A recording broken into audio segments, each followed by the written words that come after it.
Welcome to Immigration Quicktake. This is Ellie Rutledge-Silver with the American Immigration Lawyers Association.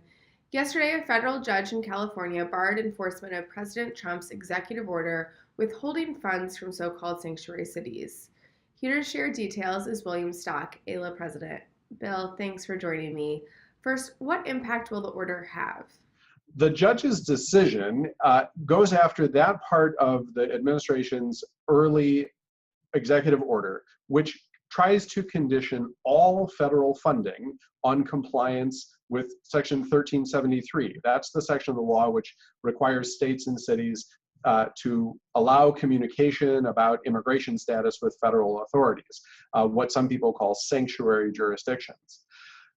By barring this part of the order, the judge rejected the Department of Justice's attempt to narrow the scope of the order. The Department of Justice tried to say that it was merely following those provisions of the law which allow certain grants to be conditioned on 1373 compliance.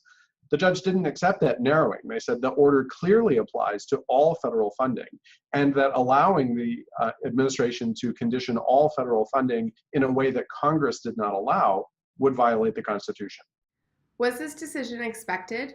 Ellie, we certainly hoped that this was the decision that would come out.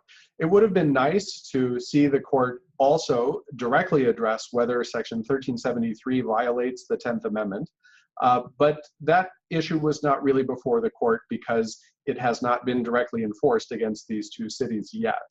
I expect we will see further litigation on that topic. For this decision, however, we are very happy to see that the court reaffirmed the basic proposition that only Congress can put conditions on federal funding, and the administration cannot unilaterally add those conditions by executive order.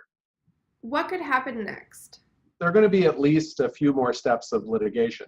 I fully expect that the Justice Department will attempt to use Section 1373 to argue that certain grants should be taken away from cities that don't honor detainer requests and that otherwise refuse to comply with immigration enforcement.